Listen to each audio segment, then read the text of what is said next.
Hello internet, as usual, I'm Jackie Fox, here to do another comment response video. Feels like I've been doing more of these in actual wotv videos, but we have a bit to talk about. Curious to see what happened in my comments. And honestly, this is easier than like looking through them and responding to them in other ways. But while I do this, I'm going to be putting up footage of me going through my units on my main account and setting up their trust runes. So the trust rune system has thankfully gotten its easiest yet. After a number of benefits that have made runes easier to max passives, easier to get desirable passives, especially easier to get, and now improvements that allow for sharing of runes between different characters, you just kind of make a couple good sets of runes and you're done. There's no more like endless crafting for endless TMRs and endless sets and endless different little niches. Yes, each character could have specific TMRs for them, but you don't necessarily have to play it that way. You could if you want to be that extra, but you don't have to. So while I do that in that video, I'm also going to show you the comments I'm responding to on the screen. First one is from Pikachu. On my Sid preview video, that TM effect is an LB. Definitely looking to the Veritas units from FFBE. I like how they're making them special by giving a unique way of recruiting them as well. Just another slap in the face to Hio for how underwhelming he was though. Yeah, absolutely. I agree with 100% of that. Except, I guess if it was an LB, it would also probably do damage, but since that's the only thing holding it back from being an LB for him.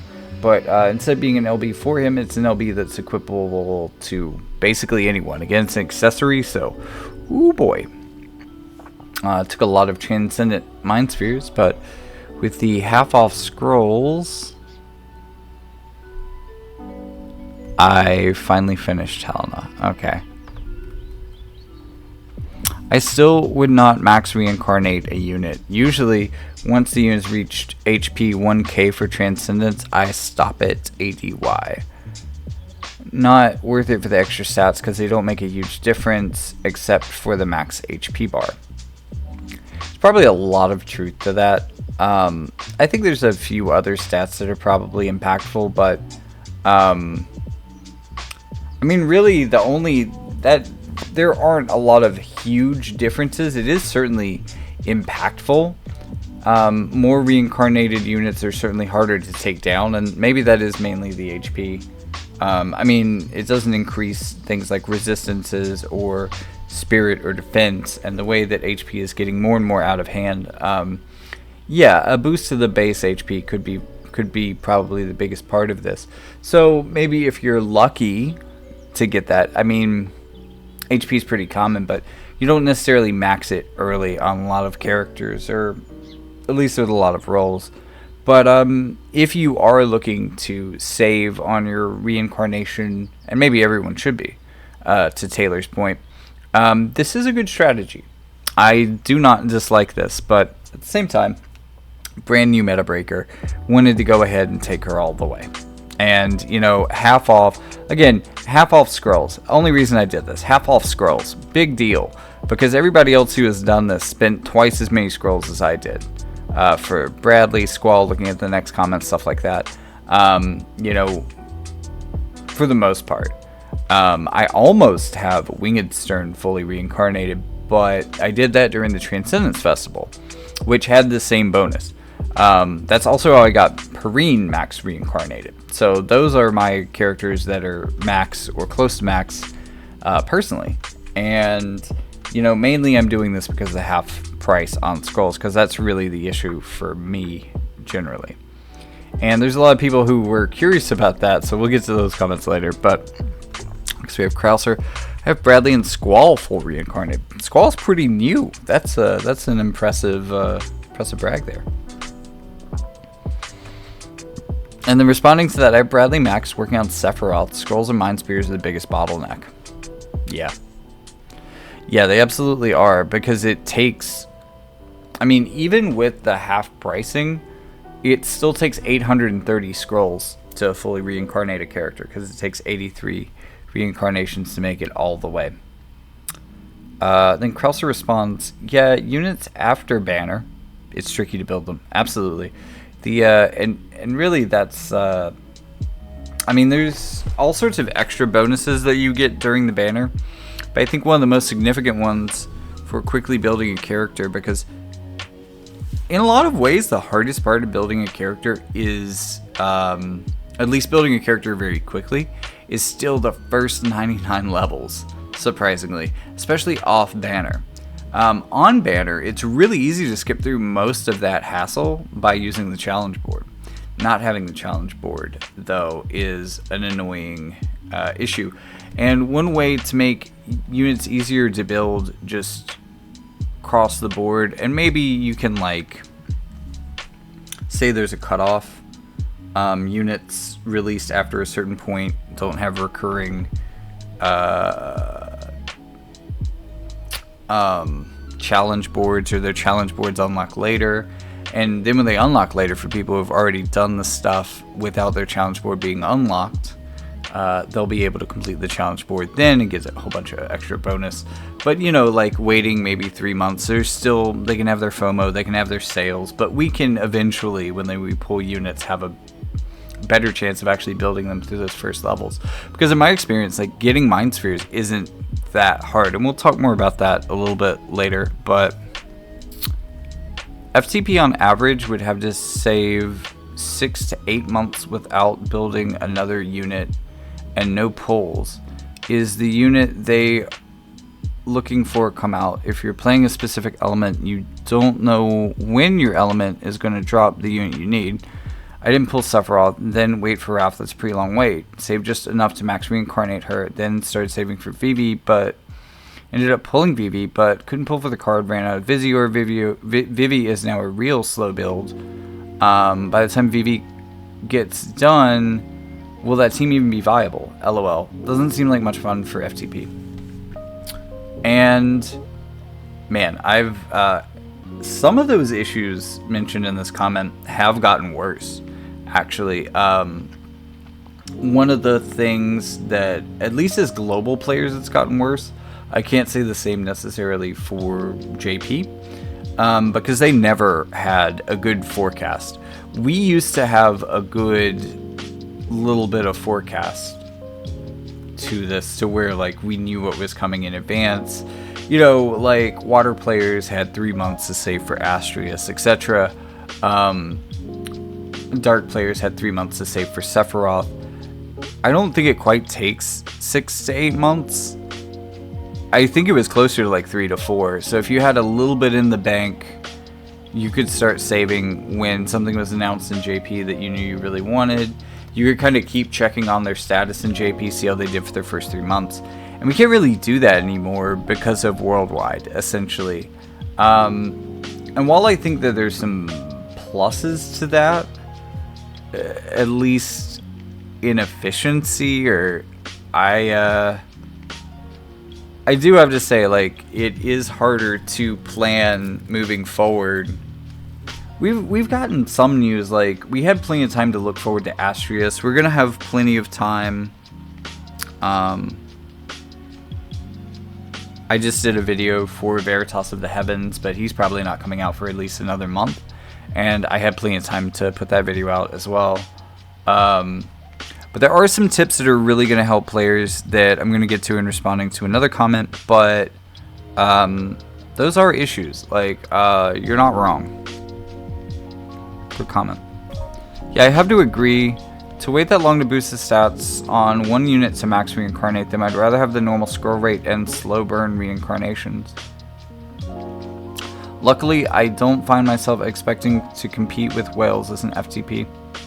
Yeah, and that could be one thing, like, adjust your expectations and have fun with the game as it is.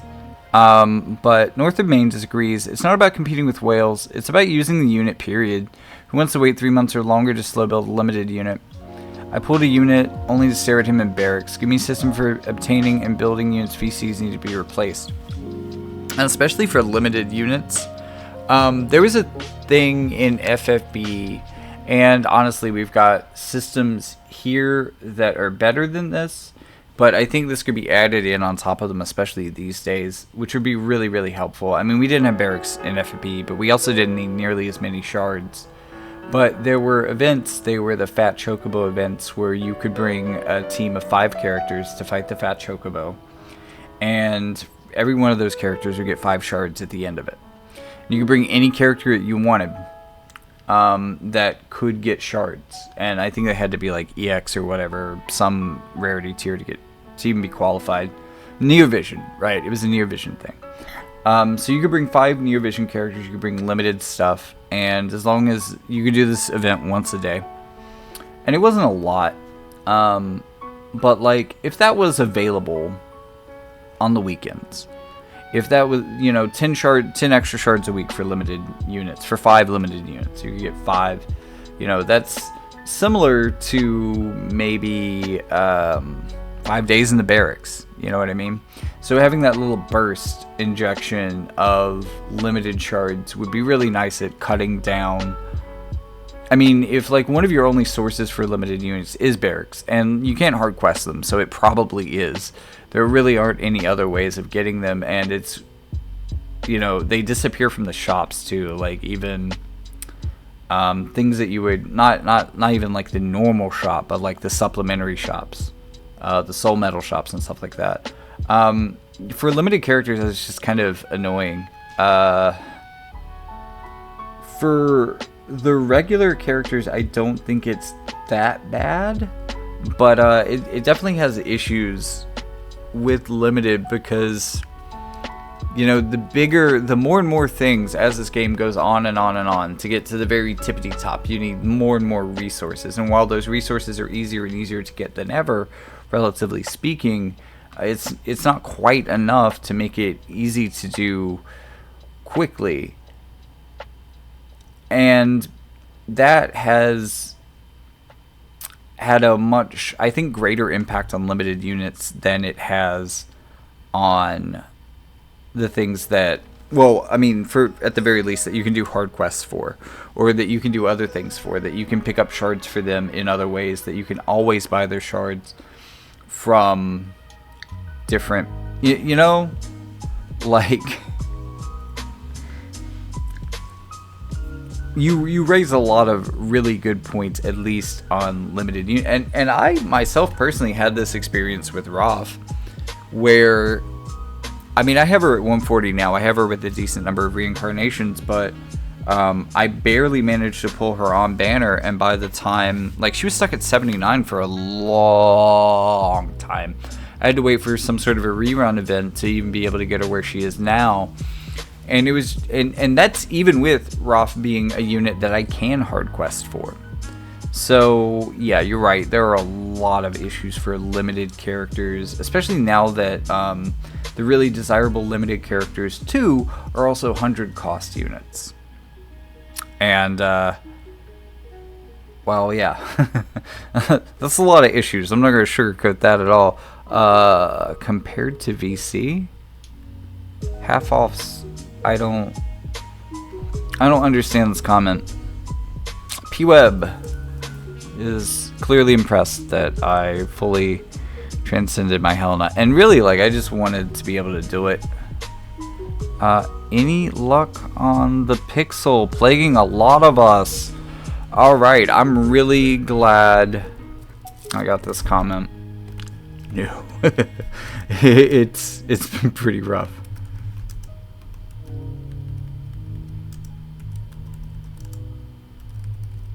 So, and let me expand on this, Curtis, because, so what it was, and maybe I'll be able to pull up a video for this so I can actually show you. I did record this when it was working better, like 2 weeks ago.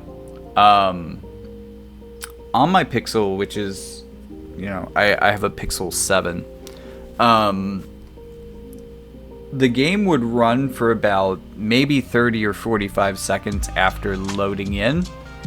And if I guess if I stuck around the load screen for a little while, that could eat into that 30 or 45 seconds. And then it would just crash. Just full up, stop. The app just like it was never on. I have to restart fresh from the very beginning. And it was It was ridiculous. And then it only got worse because once we got an update, it would crash during the update. And I was thinking like it just would be impossible to update. And then I realized that it was slowly eating away at the total amount of download. So that encouraged me to keep trying. And I kept trying just over and over and over and over again. And I ended up getting to about 1.5 gigabytes remaining in the download before it just stopped. Like it would download maybe 1 kilobyte and then just quit every time, and it just wasn't making any progress at all. I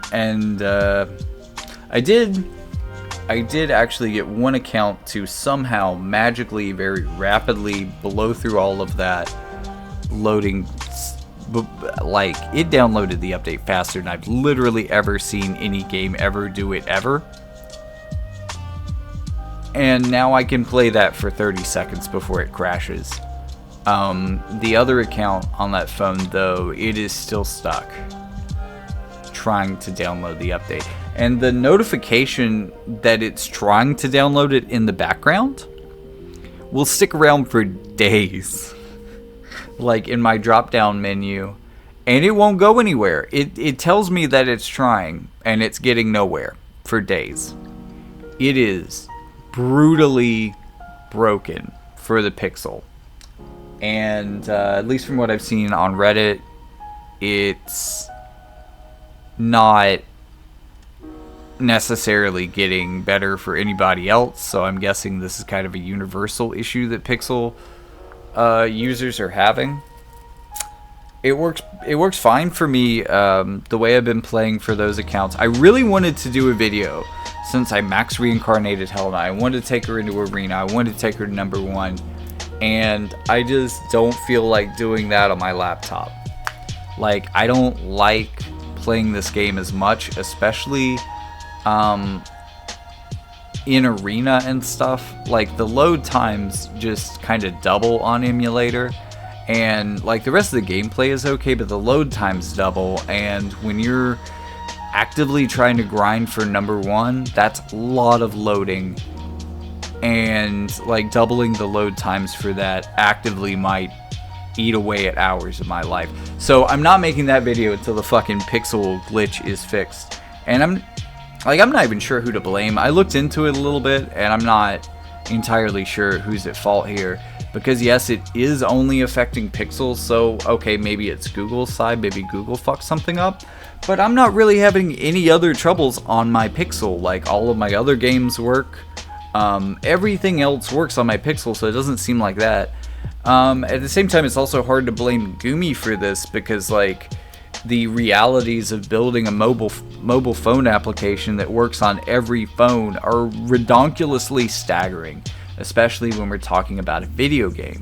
That being said, it does seem a little bit egregious that it doesn't work on one of the world's most popular Android phones, but here we are.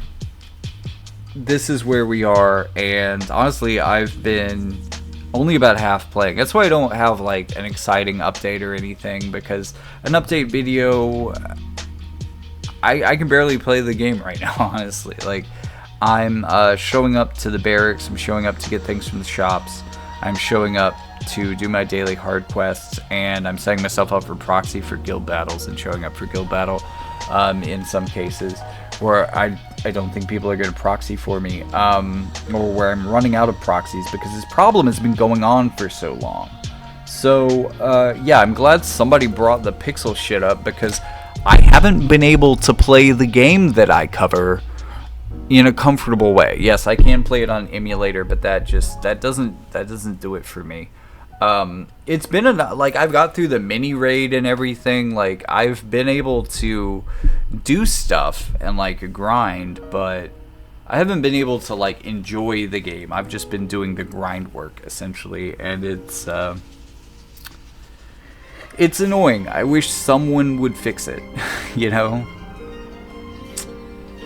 King Bradley is definitely dominant, especially now in the tournament. Oh man, this is a really old, wow. who I'm skipping in global from March to July. And if I remember from this video, I didn't have like a technical reason why. I think my answer was like, I just don't like playing the villain. That's not my vibe. That being said, Bradley kicks some ass. He's really good. Oh my god, no, absolutely. And I'm glad I pulled him anyways. I think my answer was like, I just don't like playing the villain. That's not my vibe. That being said, Bradley kicks some ass. My guild is only in master rank, but I work pretty hard putting up a good defense. It's always good to see a line of teams bouncing off of you. Okay, this is maybe the best night of defense I've ever seen. I think I've seen other people hit 6 defends in one night.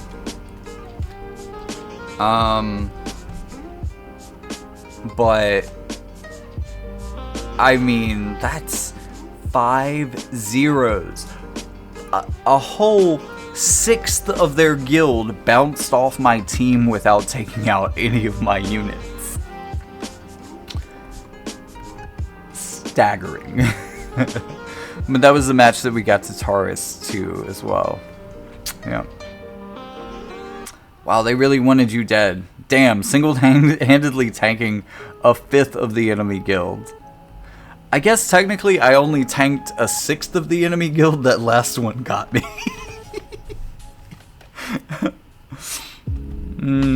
Okay.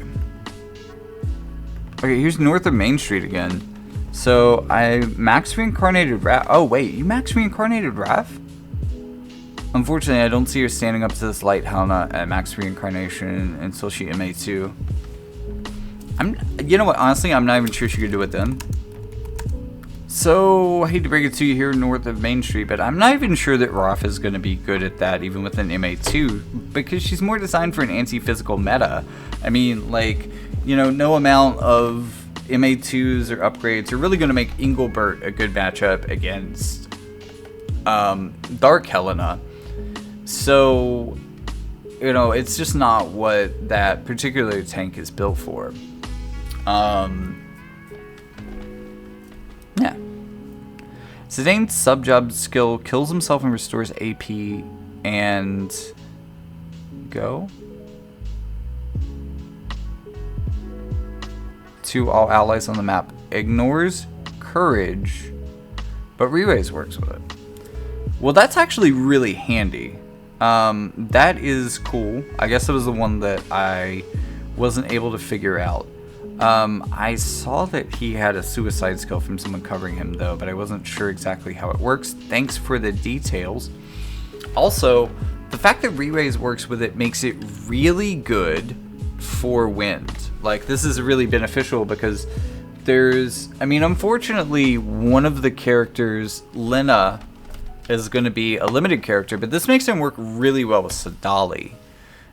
Although, I guess I really want to wait to see hard numbers. Maybe I should check wotv calc again, because it has been 2 weeks since this comment was left. But really, if I could see the numbers of that, if that was worth it, sure. I'm not sure how the AI would use this, but technically there are absolutely ways that one could use this in a manual play, especially really well. Oh, RIP DFFOO. The city of Final Fantasy Opera Omnia has just recently been shut down. It had been running for a good bit of time before wotv. I think it had been running for a little bit before even FFBE. I remember downloading it, but I never actually got into it. I was playing Record Keeper around that time. But, yeah. Oh, Thomas Patton here, coming with a really cool bit of update. I haven't ever really paid that much attention to when the JP updates are, because it's never really felt like a regular time. So I didn't pick up on this, but I was asking if War the Visions Worldwide had given up on having a regular update day. Thomas Patton replies, "That's how JP has always been, so that's how Worldwide is. You can get an idea by paying attention to when things end, though. For December, at least, it's always on Friday. January can expect the 1st and 17th. Okay, cool." GC Pug says, "Date changed apparently. It's gonna be random now." Happy birthday. Wait, what? My Freyevia makes Soul obsolete? I mean, she is a really good magic tank. I could absolutely see her having a great matchup, but I am just a little bit curious about what you're doing to make her so good into a fire mage. I mean, that only helps so much, but this is a really new unit, 100 costs and all that, versus an older 80 cost unit, and with the elemental disadvantage. Now, she is a magic tank. She is quite an amazing one, but I'd really be curious about the build. Again, not saying it's not possible, but I think it's really cool. I would love to see the tech behind that, I guess is what I'm saying. The Shinryu 140, Helena 140, Cecil, and 140 Elna with light VC fills is just disgusting. I'm a day one paid player, so all of my characters for this celebration are already maxed.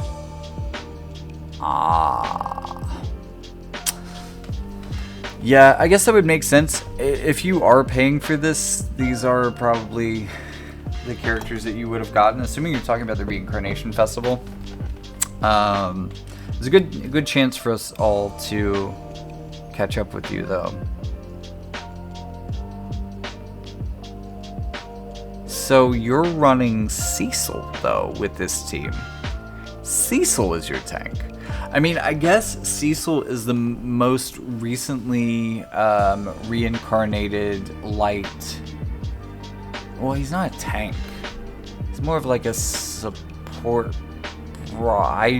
You know what? I don't really understand Cecil very well. Cecil is a little bit before my time, and Cecil's never seemed useful to me, so I never learned him. But Skeeter, man, hit me up in some more comments. I want to know what is going on with this team building strategy, because it sounds cool, and clearly you've got like the things to pull it off. Like, I really want to know like what the whale or paid player, day one paid player. I mean, look, as I said in my intro to wotv video that I made so very long ago, there's two ways to accumulate powerful stuff in this game. One is by paying for them, and the other is by putting time into it. And it sounds like you've done both. So I'd really be curious to know what your teams are like, because it sounds pretty cool. So Skeeter, feel free to respond with some more details and some more comments, maybe in the comments of this video. But with that, I've actually read all the comments. All of the comments read. I'm so proud of myself. I did it. You guys, are you proud of me? Looking ahead into what's coming, we finally got confirmation that we're getting Oelde. I had been predicting this for a while, but then Ashes of the Apocalypse dropped, and all of a sudden I'm assuming that, you know, next week is going to be, or I guess the end of this week, tomorrow, as I'm recording this, is going to be Astrius, the new Astrius, but he will most likely be coming very soon. It looks like we're going to be getting Oelde in the meantime, so Elde's 100 costs, water pierce unit, fairly high defense on the armor.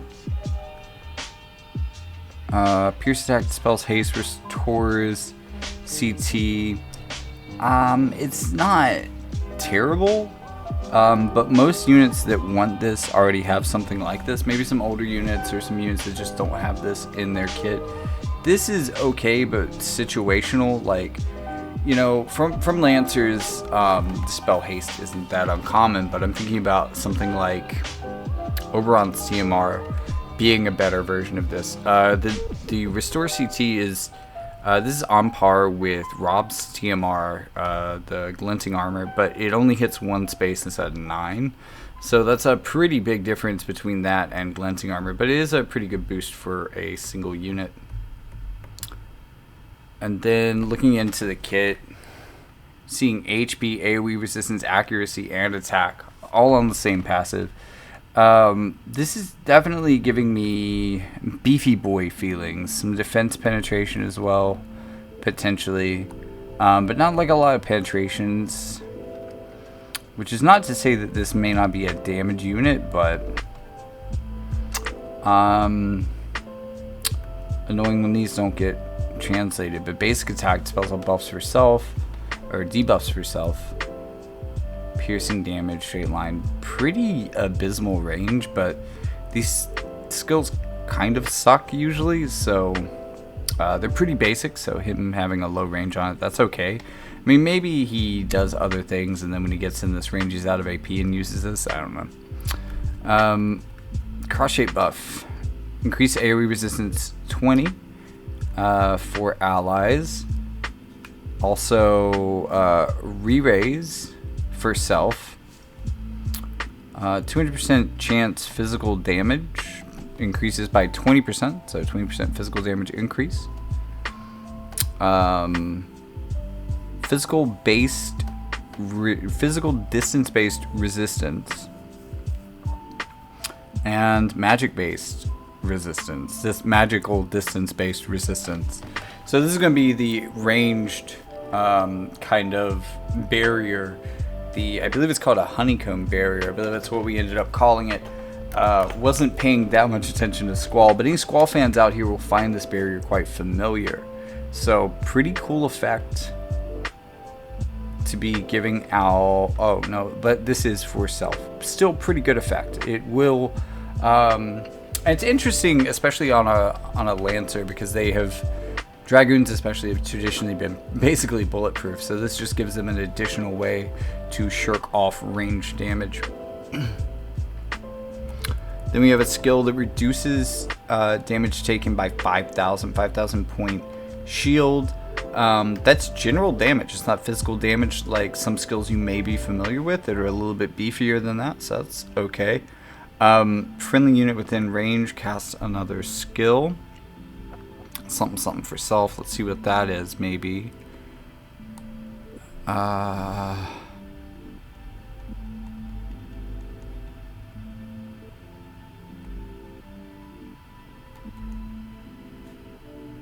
gonna be the second of those. 200% chance physical damage, 15% up for allies, and a diamond shaped AoE, so that's pretty cool.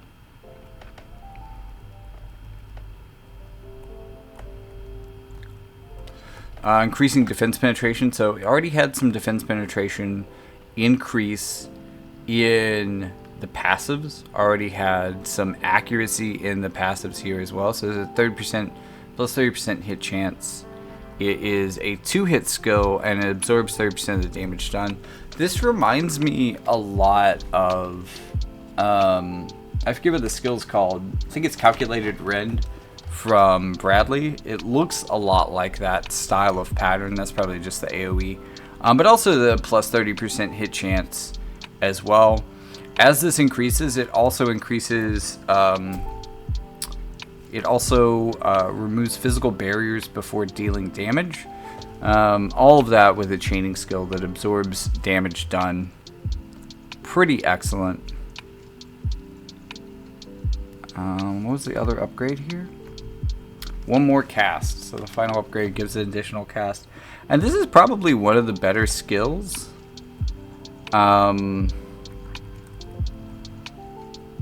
So maybe he doesn't. I don't know.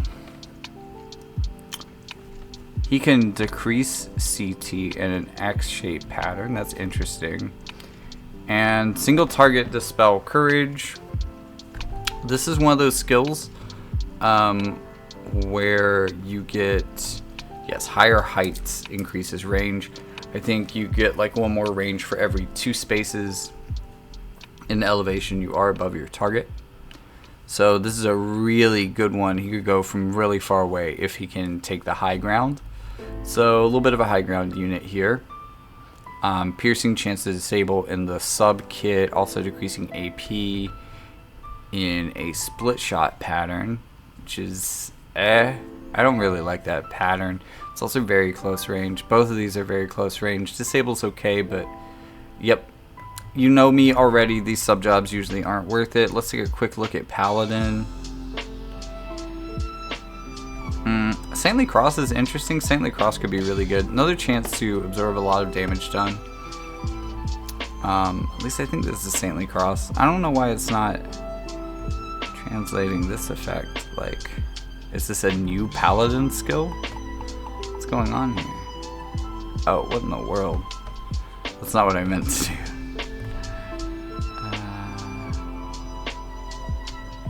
Wow. Google, how are you actively getting worse? You used to be able to translate from Japanese. What has happened to you? You have Taunting Blade, so he could bring some people in, kind of play with his tankiness. But not... Other than that, those two skills look good. With the Trick Lancer... I don't know why that's not translated, like, you know what that's called. See, 40% critical debuffs, short range still, increase AP on critical hit, but only on critical hit. That's kind of unfortunate.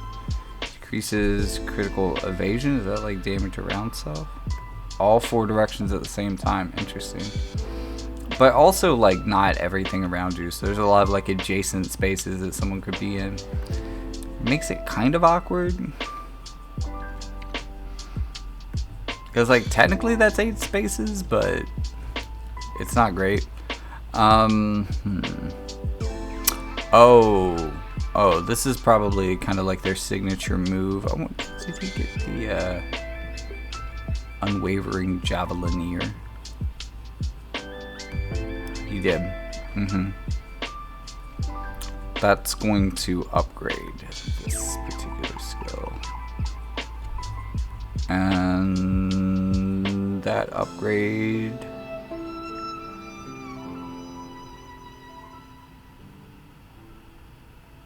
I'm not seeing the how that's this is the upgrade. Incredible range.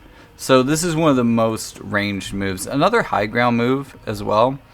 So if you're running Trick Lancer with him, he definitely has some high ground capabilities.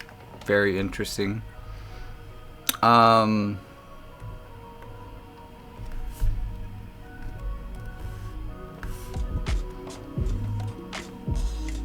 Oh, okay. So this comes off of his LB. So LB decreases pierce resistance.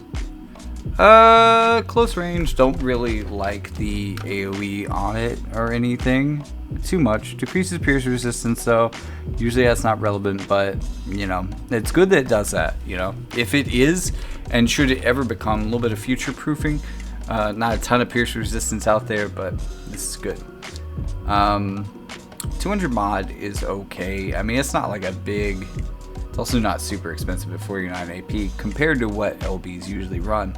But then it automatically casts another skill for self, and this skill is quite powerful. So remember how I was talking about how one of his skills didn't quite have the power of glinting armor? Well, that is a little 3x3 square like this. This is a 5x5 square. And it offers 1/5 of a turn, so almost I think what Glinting Armor does in a much bigger area, but also just the rallying here. I mean, this is going to be, this buff in this size is going to be absolute death and destruction. Just evasion is going to hate this guy so much, because not only is he making himself accurate, not only is he increasing his own accuracy, not only does he have a penchant for hitting evasive units, he's going to give his whole team that penchant with his limit burst. And, you know, also the ability to follow that up with some pretty ridiculous damage as well with this 60% attack buff. Like, this is kind of, this is another, like, sequence style ability, I guess, kind of like Helena. how does this compare to Helena's sequence ability on her LB? Well, this part of it is certainly a lot better. This is everything that makes running glinting armor and having keen blade broken, but stronger with more buffs added to it on an LB. The problem I think might come is that you really have to get close to use this. He can navigate like uneven terrain, but he's still gonna have some issues covering distance to get in range for this. If he could do this from more of a distance, because like if you're hunting evasion with this, you're getting the buff that might enable you to hit them awfully close. If they've gotten to you pretty fast, or if certain characters, there's just a lot of ways that this could leave you a little bit unsafe. It's a hair last minute of a time to cast that buff. However, I think a huge restore CT buff is just what happens when you get a big CT buff like this is that all of a sudden you change the entire turn order for things. And it's not the hugest, but like you go from maybe being right behind them and following them up and not being able to take them out because they get to you first, to being able to wail on them by like taking 2 turns in a row, getting in right before they can take their next turn, which, you know, at this point in the game, at the point in the game where you're casting this, it's over. It's done. So I think he's a pretty good character. I think time will tell on him, but he's an interesting character. He didn't get as much from his sub jobs as I kind of wanted him to. The Trick Lancer is cool, but like you could have had that stuff main kit. I really wanted like an alternate damage type or something. I didn't want to use like another piercing job, but I guess he's got the best, one of the best at least, like to support him. I guess he could have got Gernsback's though, but then he would really be stepping on my boy Gernsback's toes. And speaking of Gernsback makes a great combo with this guy. Really new, really beefy, really powerful Pierce team.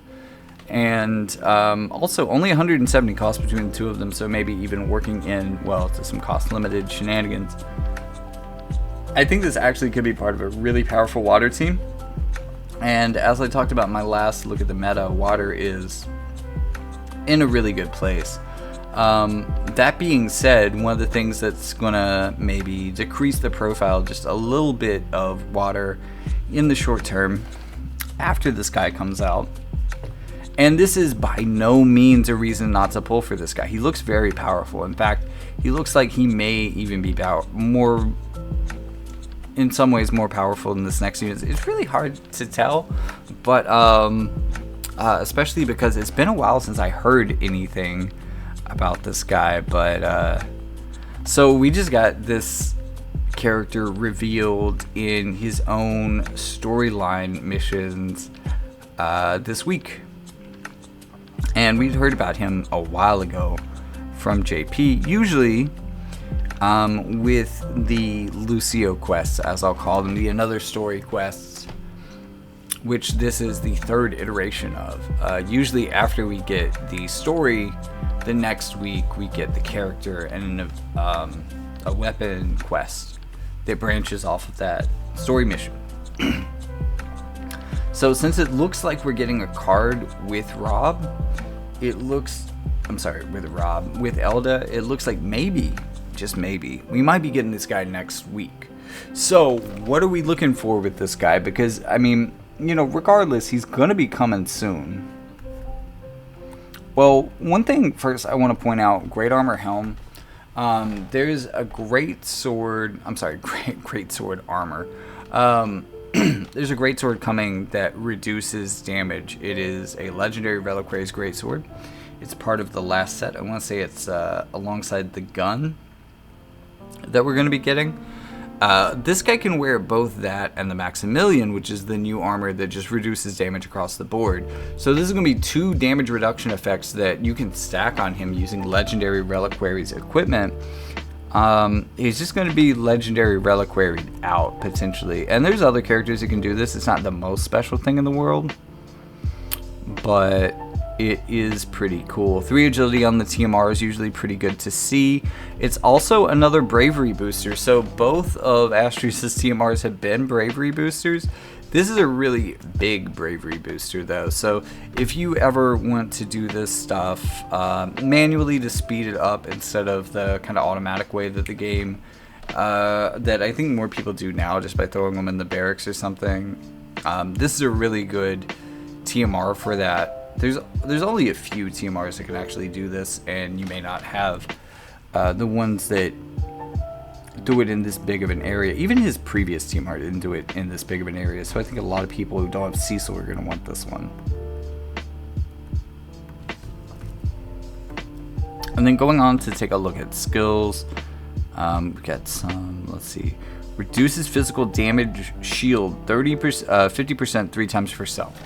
Defense penetration and attack. So we're getting, we don't have the slash penetration that I'd like to see here, but this is yet a third way to reduce physical damage taken. So just, if you have the right equipment potentially on this guy, you can make him very, very resistant to damage. Just kind of generally, but especially physical.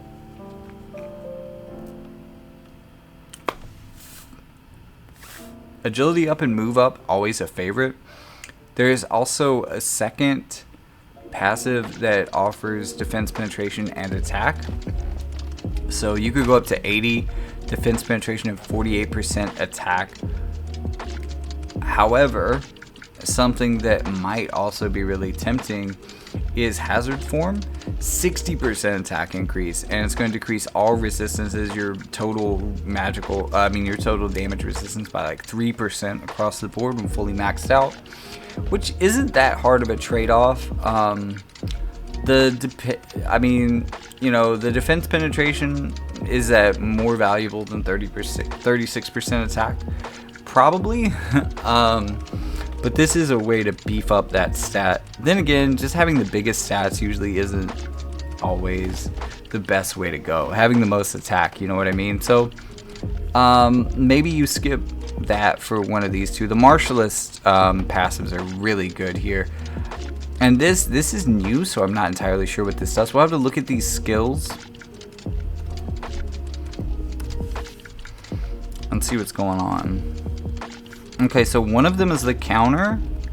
This will increase the counter attack to a 100 mod instead of 70.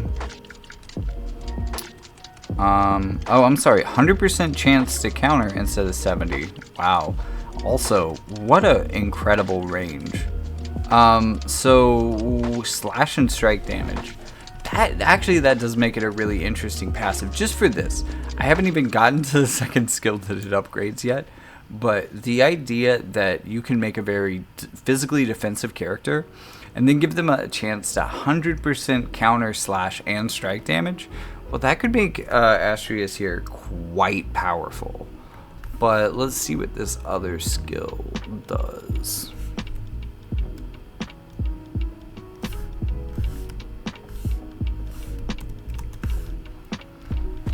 Okay, so this upgrade is going to go from, wow, 25% agility for allies, 25 single target resistance for allies,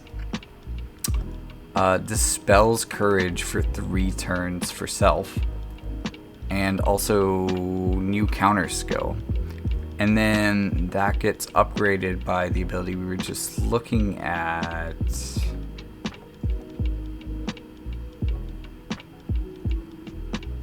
Somehow. I don't see a difference.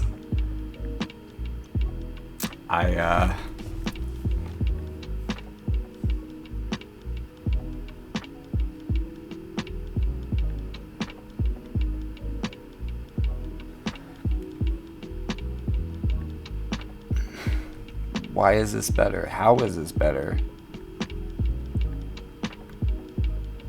Okay, let's look at this counter skill.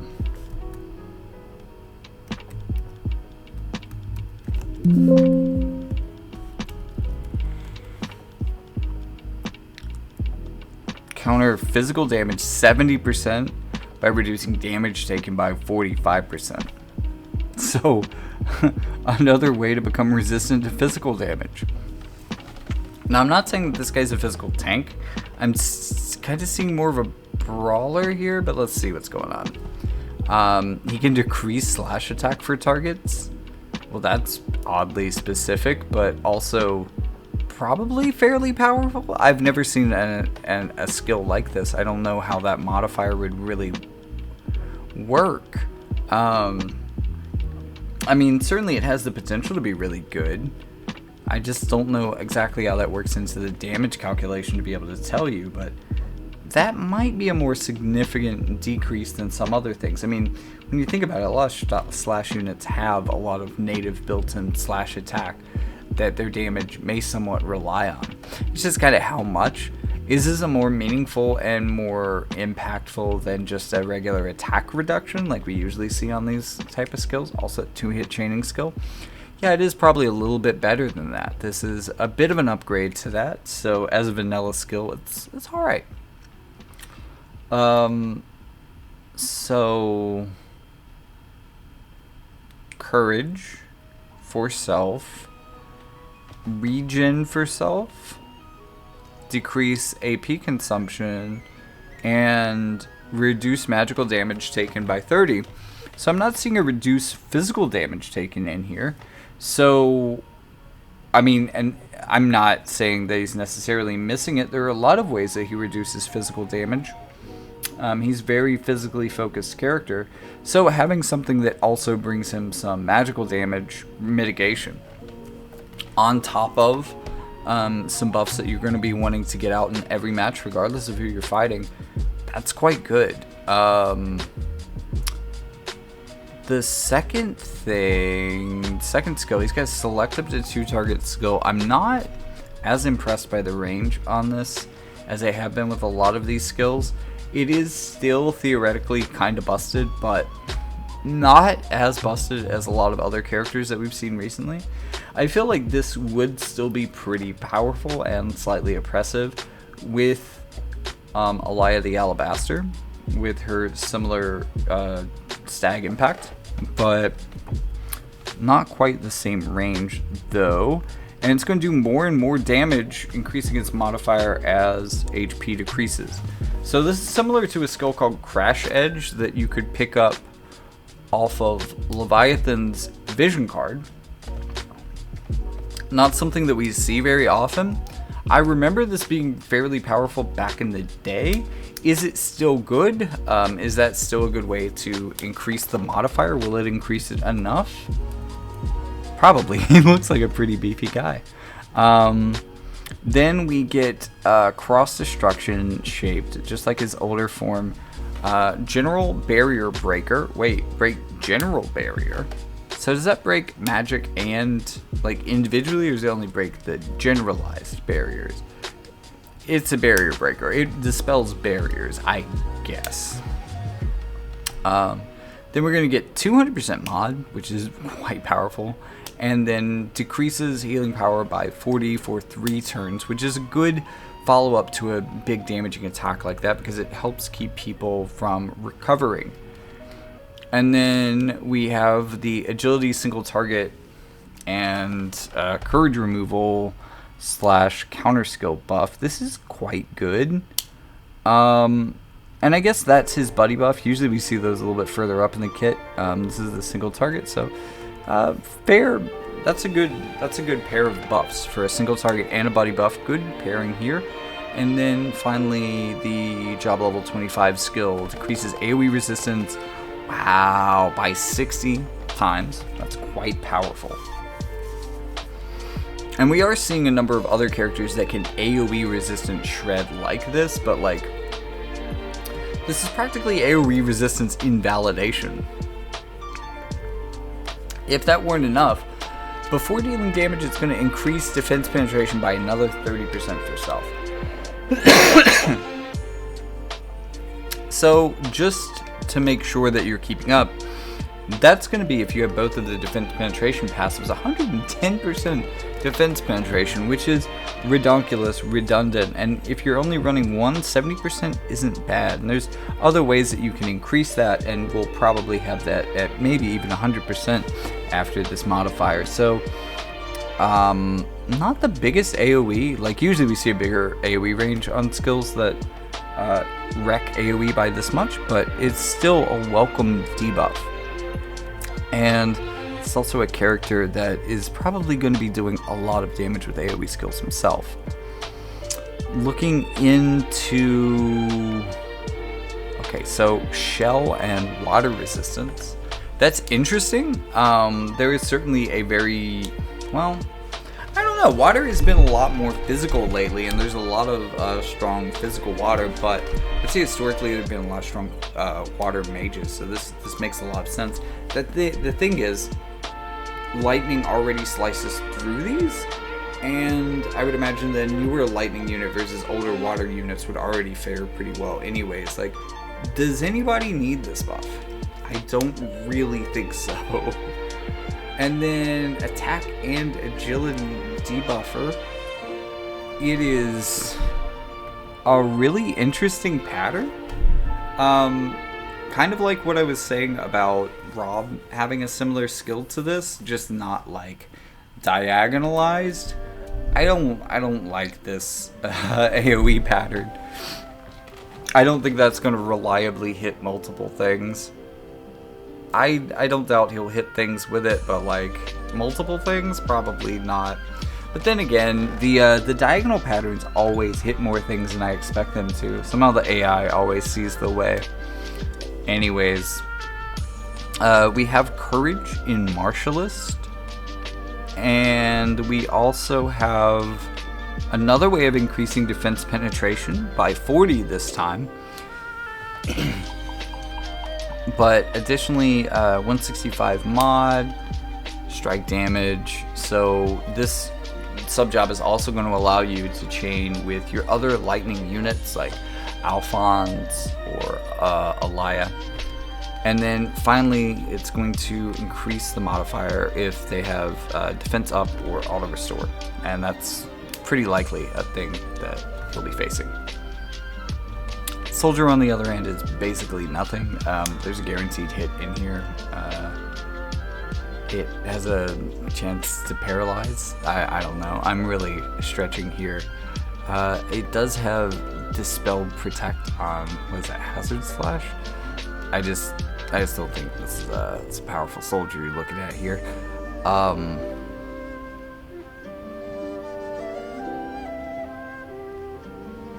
Okay, so here's the difference. We were looking for the difference between these two counters.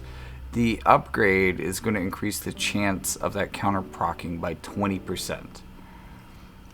Not as exciting as the first thing that it did, and I'm kind of a little bit hesitant to lose some of the stats that I could pick up, especially like agility and extra movement, but that's kind of situational. Also, I think I want to point out that other counter skill. Wow, that's a lot. That's not counter skill. Where does this skill come from? Oh, okay. It's a follow-up skill, right? It is Astrius. It's kind of surprising how much this Astrius reminds me of the other. This one breaks physical barriers specifically, and then it also gives you a follow-up hit, just like the previous Astrius. 200% damage. Only hits one target, just like the previous Astrius. However, it has a 67% chance to inflict poison. Especially as HP totals are getting up there and getting higher, I think poison is more and more impactful. However, it still feels pretty slow. I don't think that even if you really landed poison, it would be super impactful, but there's definitely some units that you would want to use this against. I mean, maybe if you're drawn to their tank, tanks can take a lot of damage from poison, and people aren't really generally building resistances to it, but they also aren't building resistances to it because it's not a huge threat.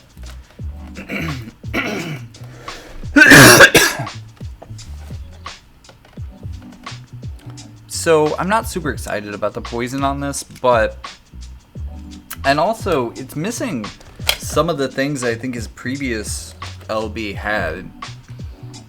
This is certainly a powerful unit, definitely very strong, although I'm not sure, I don't know. I don't think he's missed his time by any means, but it feels like when he was released on JP, he was still kind of caught up in the hype train. We were still all caught off guard by Oelde the Alabaster. However, we've had some time to adjust. We've had some time for people to say in my comments that Oelde the Alabaster isn't top tier anymore. So will this unit still cut it? I say yes and no. I say yes because this unit is in quite a strong element. An element that is only getting stronger, that has only gotten stronger, and is only even better set up for a new unit than it would have been on JP. I mean, okay, maybe a little bit less, because that was right on the heels of Squall. That was right in there with Squall, so maybe that was a really good time as well. But, you know, we just got a new lower cost lightning unit, limited unit, that could work with this.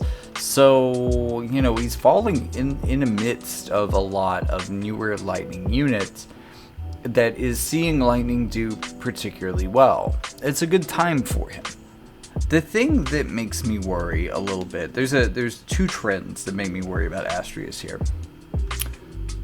Other than the fact that he's essentially being released late. The first trend is that, like, Lightning has been getting gifts for a while, and units, I mean, elements kind of have their time where they're favored.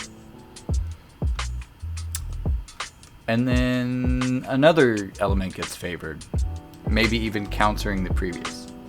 Usually they don't do that right away, give you a little time to shine, but it just makes me wonder, like, when are we gonna start seeing, like, a powerful new Earth unit? Maybe a new Miraga, or maybe even one of the Ashen Warriors from Ashes of the Apocalypse. I don't know. There are just so many variables in the way that this game is going, and to echo something that was said earlier in this video, that a user said, you know, we don't have as much time to look ahead and to prepare. This is going to be an Ashes of the Apocalypse unit, which means that it's, I guess, less limited than it could be, which is good. But it is also another limited unit, and that brings me to the other trend with these, is that the really good one is released at the end. Knowing that pattern, also, they tend to be, the first one tends to be pretty good. Oh, well, actually, that's a bit of a, because this would be like the Perrine or the Joom of this run, as opposed to the Astrius or the Raph. So, I mean, I guess it's the ones in the middle that you try to avoid. I don't know, because some of the ones in the mid. Okay, well, Oelde was good. Wait, Oelde was. Well, Oelde wasn't the very last one. I don't know what I'm saying anymore, folks. I think I have to trust you at this point to know if these are good. I'm just reading for you. But like, as a lightning player, like, the design looks really cool here. I'm really psyched for this character. I just don't have Biz saved up. I don't know what I'm gonna do. I don't know what to do. Maybe I'll try to get him later. Like, I said that to myself with the Oelde and stuff, and that just didn't work out. So, we'll see. I mean, hopefully my fucking Pixil's working again, at least for this game, by the time that happens. And to all of you out there with Pixils and similar Pixil issues, solidarity. I'm sorry, man. Thank you guys so much for watching. Be sure to like and subscribe. Be sure to hit me up in the comments. Let me know what you thought of this video. Let me know what you thought of, I don't know, did I respond to your comment? Did I ask you to respond to this video? Like, I expect some of y'all to be in the comments and give me a lot of things to read for the next comment response video. And until then, if you could also take a look in the description to see that link to the rest of the Jackie Fox cinematic and non-cinematic universe, books, films, podcasts, etc., whatever you want, gaming news, it's all here. So click the link. What are you afraid of? Buy a book. Make great Christmas presents. And with that being said, with all my self-promotion finally being done, I'll see you in the next one.